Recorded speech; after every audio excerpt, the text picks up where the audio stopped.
पतंजलि के योग दर्शन के 3 पाद हैं।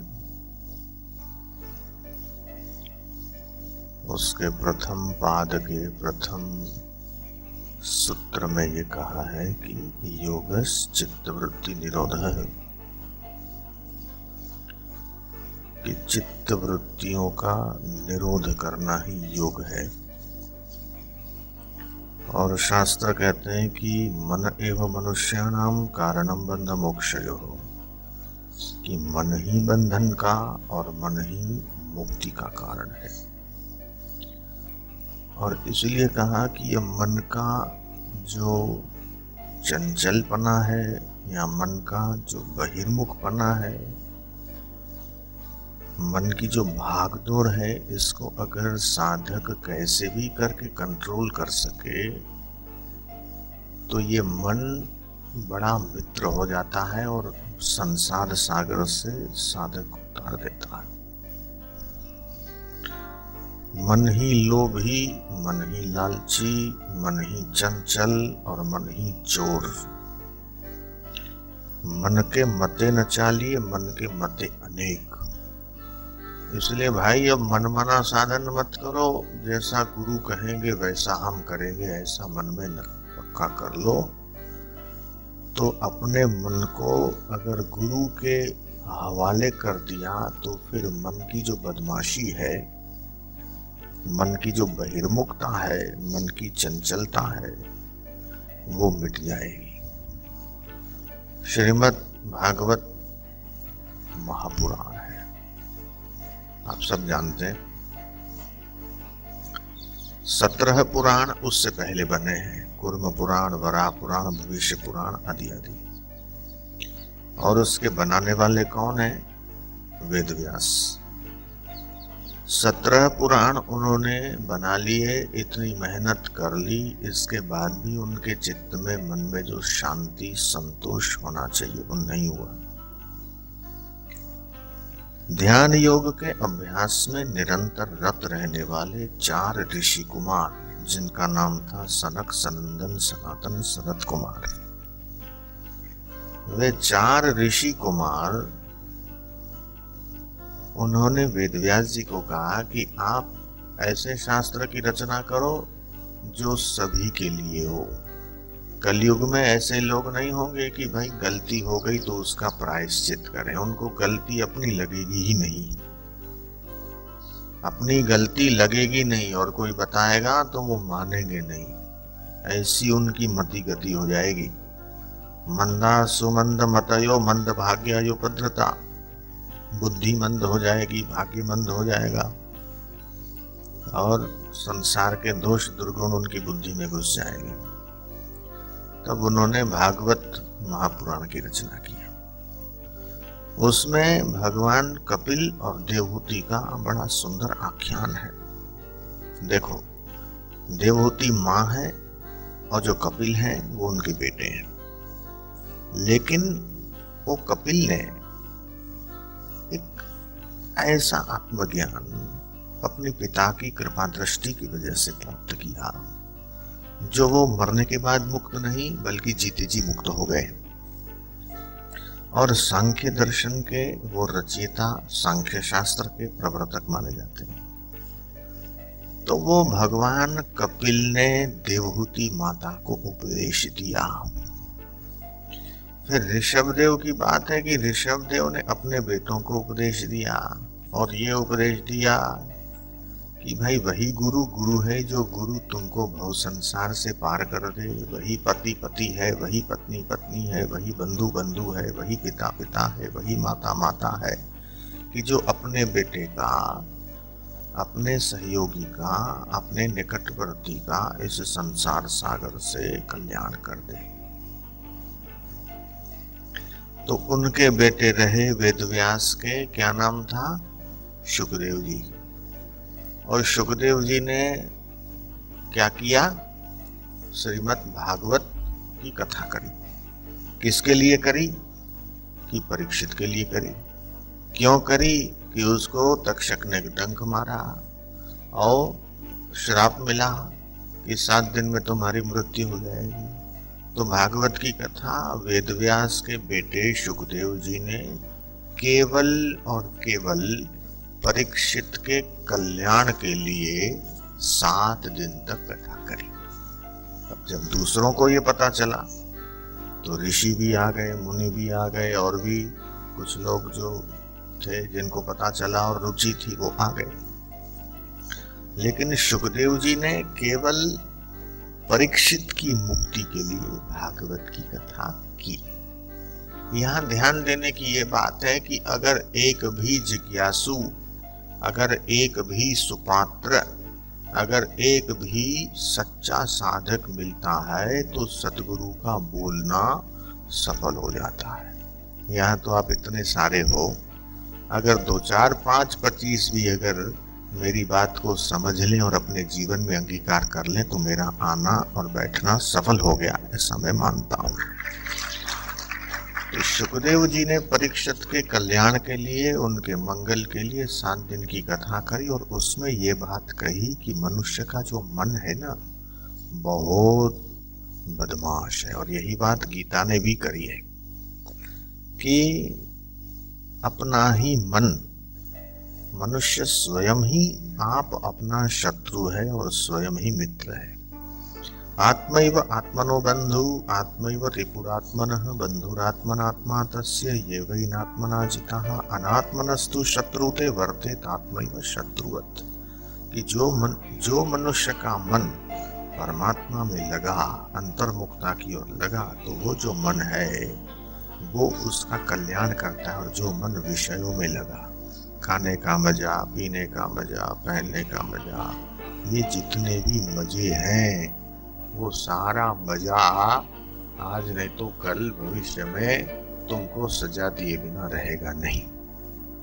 तो जितने भी संसार का हम मजा लेते हैं, खाने का, मिठाई का ज्यादा मजा लिया तो डायबिटीज हो जाएगी, डॉक्टर को कहना पड़ेगा कि भाई अब मीठा खाना बंद करो। ये ऐसे ही जो लोग ज्यादा ठूस ठूस के खाते हैं और फिर जल्दी सो जाते हैं तो हजम होता नहीं, फिर बीमारी हो जाती है, हार्ट पे लोड पड़ता है, बीपी बढ़ जाता है, low BP, high BP, attack आ जाता।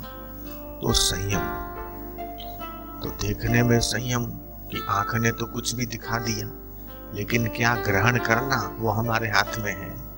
कान ने तो कुछ भी सुना दिया, समाज में रहते हैं, उठते हैं, बैठते हैं, कई लोगों के साथ संपर्क रखते हैं, कईयों के साथ दोस्ती होती है, कईयों के साथ थोड़ी खटपट भी हो जाती है, दुश्मनावट भी हो जाती है। अब किसी ने कुछ कह दिया और उसको तुम पकड़ के बैठ गए तो आपने अपना मन गंदा कर लिया। भगवान बुद्ध को किसी ने गाली दी और सुनते रहे, एक गाली दी, दूसरी दी, तीसरी दी, चौथी दी, बहुत गालियां दी, वो सुनते रहे। आखिर वो जब गाली का भी एक स्टॉक होता है पूरा हो गया तो बुद्ध ने पूछा कि क्यों मित्र थक गए? उसने कहा कमाल का आदमी, आप मेरी बात को समझ रहे हो, मैं जो कह रहा हूँ आप सुन रहे हो? बोले हाँ बिल्कुल सुन रहा हूँ, बिल्कुल समझ रहा हूँ। तो बोले आपको, आपके चेहरे पे और आपको कुछ फर्क नहीं पड़ता?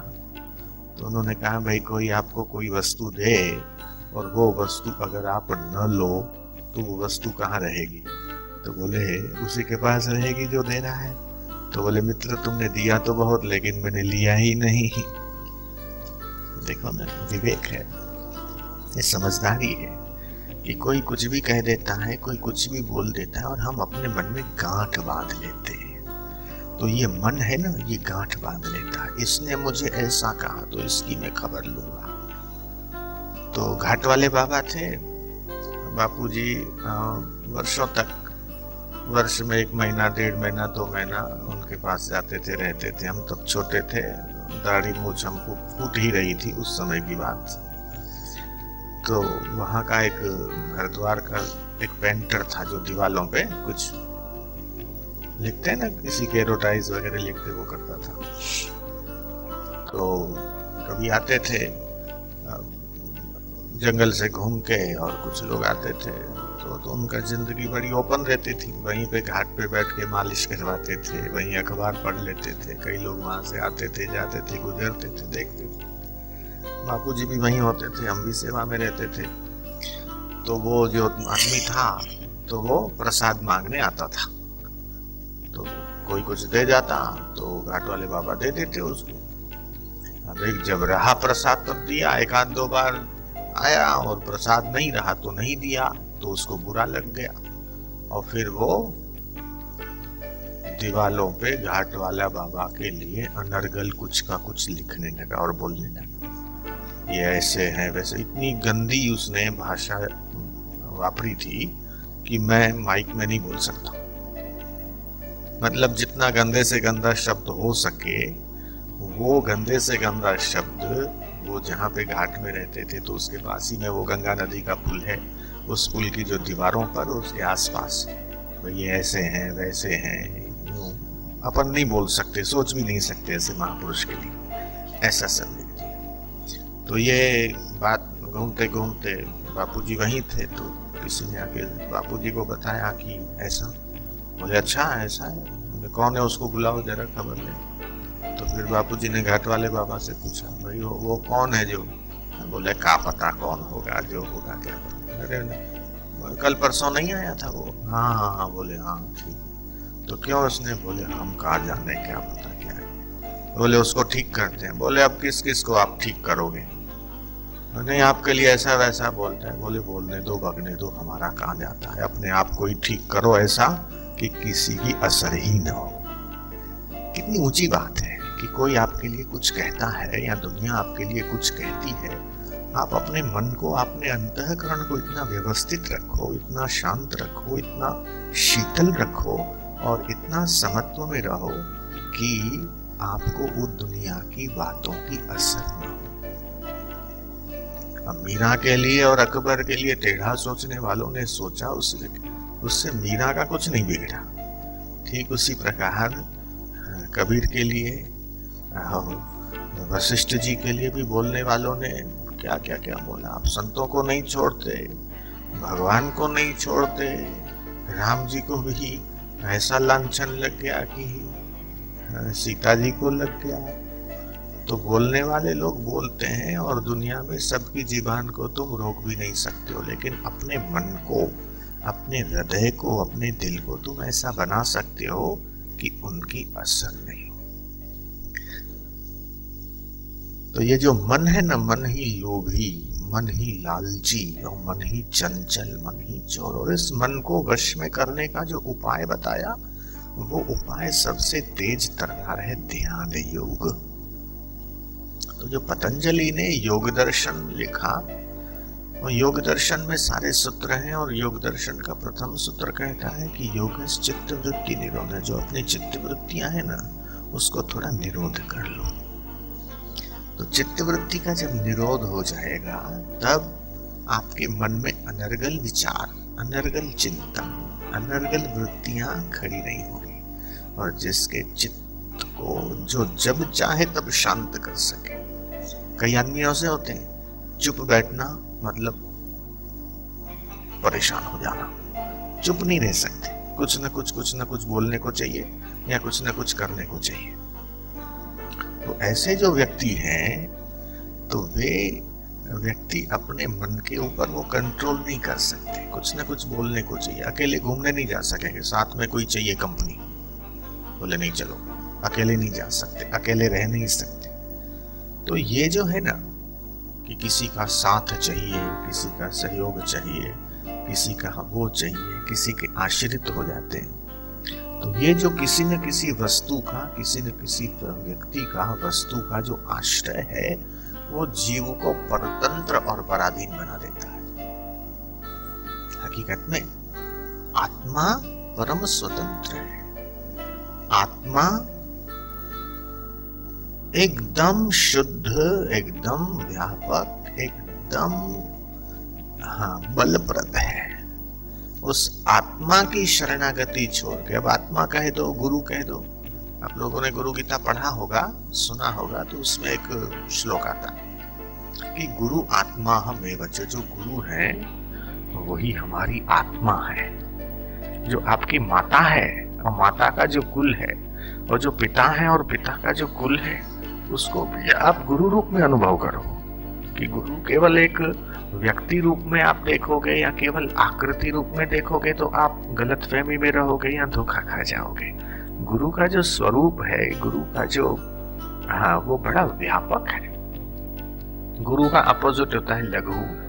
तो हम लघु हैं और वे गुरु हैं, तो हम लघु किस लिए हैं वो जरा सोचो, एनालिसिस करो कि हम लघु किस लिए हैं। लघु हमारा जीवन इसीलिए है कि हम लघु मान्यताओं में घिरे हुए हैं, लघु कल्पनाओं में घिरे हुए हैं, लघु विचारों में घिरे हुए हैं, लघु कर्मों में घिरे हुए हैं, और इसलिए हमारा जीवन लघु हो गया। तो इसलिए लघु मान्यताओं को, लघु विचारों को, लघु कर्मों को हटा दो, तो अपने जीवन में आप अनुभव करोगे कि गुरुत्व तो आपके भीतर छलक रहा है। गुरु मिला तब जानिए, संतों ने कहा, गुरु मिला तब जानिए, मिटे मोह अभिमान। जो हमारा अभिमान है ना, जिस शरीर को लेकर हम मान रहे हैं कि मैं अमुक हूं, जाति वाला मान रहे कि मैं मारवाड़ी, मैं सिंधी, मैं जैन, मैं पंजाबी। हकीकत में खोजो तो कहाँ है जैन, कहाँ है सिंधी, कहाँ है मारवाड़ी, कहाँ है पंजाबी? खोजो, मिलेगा नहीं। ये केवल मान्यता ही तो है, कल्पना ही तो है। और उसी कल्पनाओं में, उसी मान्यताओं में, उसी परतों में रहकर और इन्हीं मान्यताओं में उलझकर हम जीवन पूरा कर देते हैं। तो जीवन खराब हो जाता है तो मौत भी खराब हो जाती है। ये लोग खराब हो जाता है तो परलोक भी खराब हो जाता है। इसलिए सदगुरु चाहते हैं कि ये मनुष्य का जीवन अनमोल है, इसके एक एक कण को, एक एक क्षण को तुम संभालो, इसका सदुपयोग करो। और ये लोग तुमने संभाला तो परलोक भी तुम्हारा संवर जाएगा। तुम गुरु के ज्ञान को पाकर मरने के बाद मुक्ति नहीं, जीते जी मुक्ति का अनुभव करने में सफल हो जाओ। ये गुरु चाहते हैं। और गुरु के साथ हम हमारी बुद्धि, हमारे मन को, हमारी नजर को मिला देंगे, फिर देखो दुनिया कैसी लगती है। जिस दुनिया को हम भयानक समझते हैं, जिस दुनिया को हम दुखप्रद समझते हैं, वही दुनिया हमारी एक खिलवाड़ हो जाएगी। क्योंकि अब तो सपना है ना, अब सपना अच्छा दिखा तो भी क्या, और सपना बुरा दिखा तो भी क्या, क्योंकि सपना सपना है। सपने में अगर तुम भिखारी हो गए तो भिखारी पने की कीमत क्या रही, और सपने में तुम बड़े राजा हो गए तो उस राजा की भी कीमत क्या रही, क्या वैल्यू है उसकी? क्योंकि स्वप्न स्वप्न है। जब तक तुमने स्वप्न को स्वप्न नहीं जाना, तभी तक तुम्हें स्वप्न की उस घटना का असर होता है। जब तुम सपने में ये जान रहे हो कि ये स्वप्न है, तो फिर असर न होगा। अच्छा आए, बुरा आए, ठीक आए, बेठीक आए, कैसा भी आए, क्या फर्क पड़ता है? आंख खोलने के बाद या जगने के बाद स्वप्ने की जो कीमत होती है, बस केवल वही कीमत हम इस संसार की कर लें तो हो गया। आंख खुलने के बाद या स्वप्न टूटने के बाद या स्वप्न देख लेने के बाद हमारी नजर में उस स्वप्ने की घटना की क्या कीमत रहती है? नो वैल्यू, कोई कीमत नहीं उसकी। अच्छा था कि बुरा था, 10 करोड़ रुपए तुम्हारे स्वप्ने में चौपट हो गए, आंख खुलने के बाद जो लुट गया उसकी कोई कीमत नहीं। और तुम्हें अगर स्वप्ने में प्रधानमंत्री का पद मिल गया या तुम्हें राष्ट्रपति बनाया जा रहा है, तो वो जो हर्ष है, वो जो सुख है, आंख खुलने के बाद केवल वो हंसी का विषय रह जाता है, बस और कुछ नहीं। ठीक उसी प्रकार इस जगत में भी जो गंवाया, जो प्राप्त किया, उसके प्रति भी अगर तुम्हारी ऐसी दृष्टि हो कि ठीक है, हो गया तो क्या। कल मेरे पास एक फोन आया, बोले मेरी माँ मर गई, पूना से। उसकी माँ मर गई, उस बहन का फोन आया, बोले मेरी माँ मर गई, कल नहीं परसों 11 बजे। मैंने कहा क्या कारण था? बोले मेरे को यूएस जाना था, तो ऑफर आया था, तो मैंने मेरी माँ को बताया कि मेरे को यूएस जाने का हुआ है। वो इतनी खुश हुई कि वो खुशी उसको समाई नहीं गई और उसी में अटैक आ गया। खुशी हजम नहीं होती। मैंने कहा हद हो गई, खुशी भी हजम नहीं हो रही। कोई हादसा हुआ, कोई गलत समाचार या कोई गलत घटना कानों में पड़ी और अटैक आ जाए, इनकम टैक्स वाले आए हैं, ये सुन के अटैक हो जाए तो माना जा सकता है। लेकिन ये खुशी है कि मेरी बेटी यूएस जा रही है, ऑफर आया है इतने हजार या इतने लाख डॉलर का, तो वो इतनी खुशी हुई उसकी मम्मी को कि वो खुशी नहीं पचा पाई और उसी में उसको अटैक आ गया। तो हम लोग कैसी स्थिति में जीते हैं? कि हम न खुशी पचा पाते हैं न दुख पचा पाते हैं। हमारी पचाने की क्षमता ही घट गई। हमने जगत को इतना सच्चा मान लिया, हमारी नजर में जगत इतना वास्तविक हो गया, इतना ठोस हो गया कि हमें जो कुछ होता है वो इतना सच्चा लगता है, इतना सच्चा लगता है कि वो हमारे हार्ट को असर कर जाता है, हार्ट को फेल कर देता है, अकाल मौत दे देता है। इसलिए कहा कि उमा कहूं मैं अनुभव अपना, सत्य हरि भजन जगत सब स्वप्ना। ये देखने में और बोलने में तो बहुत साधारण सी चौपाई लगती है, लेकिन इसके ऊपर अगर तुम गौर करो, थोड़ा चिंतन करो, बड़ा सोचो, तो ये बहुत बहुत बहुत तुम्हारी विवेक की, तुम्हारे ज्ञान की आंख को खोलने वाली सुक्ति है, यह चौपाई है। उमा से शंकर जी कहते हैं कि मैं अपना अनुभव तुझे कहता हूं, सत्य हरि भजन। जो सत्य है वो हरि का भजन है, बाकी जो जगत है वो तो स्वप्न है, माया का खेल है, विनोद है, खिलवाड़ है। जब तक हम ऐसा समझेंगे नहीं, तब तक हम सुख और दुख की थपेड़ों से बच नहीं सकते। किसी ने अच्छा कहा तो भूल गए, किसी ने बुरा कहा तो मायूस हो गए, लेकिन जो कहा है वो सब शब्दों का ही तो खिलवाड़ है। हम हिंदी में बोल रहे हैं, लेकिन अगर कोई जर्मनी और जापान का व्यक्ति बैठा है, उसके पल्ले कुछ न पड़ेगा। क्या बोल रहा हूं? ऐसे ही हम जो भाषा नहीं जानते, वो भाषा वाला व्यक्ति हमें गाली दे, हमें कुछ पता न लगेगा, हर्षशोक की असर नहीं होगी, क्योंकि हम जानते ही नहीं। मैं तो कहता हूं जानने के बावजूद भी असर न हो। यही बात भागवत में कही। एक जड़ भरत करके व्यक्ति थे, आत्मज्ञानी थे, और ये बात कही कि कुछ ब्रह्मज्ञानी ऐसे होते हैं, सबके जीने के तरीके अलग होते हैं, सबके स्वभाव अलग होते हैं, सबके संस्कार अलग होते हैं।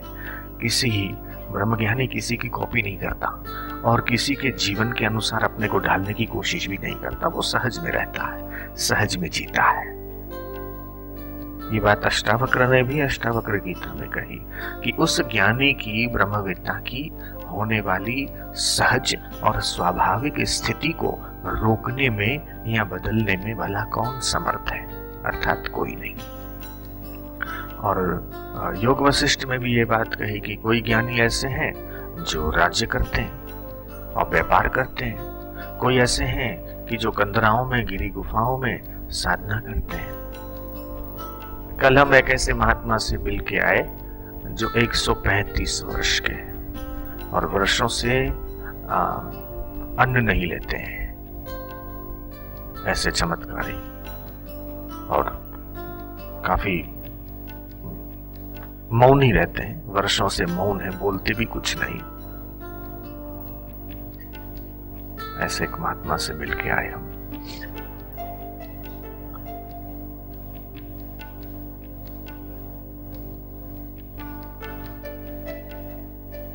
उनके बारे में तो काफी लोगों ने मुझे सुनाया कि एक आदमी ने देखा कि वो बाबा का धड़ अलग पड़ा है, हाथ अलग पड़े, पैर अलग पड़े।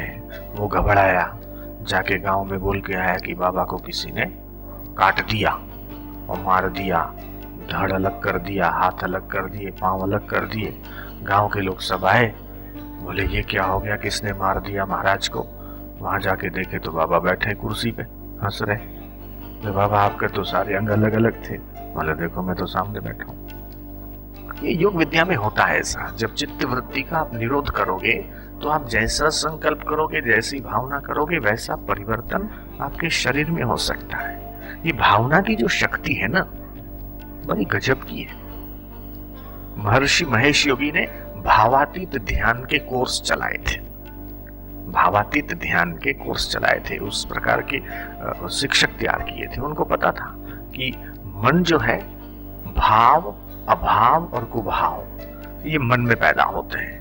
किसी के प्रति आप कुभाव करो, वो व्यक्ति अच्छा होगा, लेकिन आपके मन का भाव अगर ठीक नहीं है तो वो अच्छा व्यक्ति भी आपको जो है बुरा लगने लगेगा। और अगर पत्थर में या पेड़ में या मूर्ति में भी आप सद्भाव करते हो तो वो मूर्ति भी आपको चमत्कार करने में सक्षम हो जाती है। और यही भाव का चमत्कार है, भाव का यही चमत्कार कि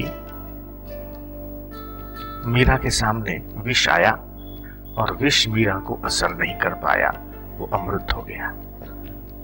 था तो विष था और वो पीने से बिल्कुल आदमी मर जाता है, लेकिन मीरा का भाव अलग था। तो मीरा के भाव ने भगवान का प्रसाद समझ के उसको ग्रहण किया, तो वो विष मीरा को मार नहीं पाया। आप कल्पना करो कि आपके मन में कितनी सारी शक्ति छुपी हुई है। नीति शतक कहता है कि सुखस्य दुःखस्य न कोपि दाता परो ददाति कुबुद्धि रेशा अहम करोमिति वृथाभिमानः स्वकर्म सूत्रो ग्रसितो ही लोक। जो पूरा जगत है ना, अपने ही बनाए हुए कर्मों की जाल में गूंथा हुआ है। न तो आपको कोई सुख दे रहा है, न आपको कोई दुख दे रहा है। आपका मन और आपका भाव, आपकी वृत्ति, आपके विचार ही दुख और सुख की फैक्ट्री लगा लेते मुफ्त में। सुख और दुख की फैक्ट्री आप मुफ्त में लगाए हुए हो। कोई आपको सुख नहीं दे रहा।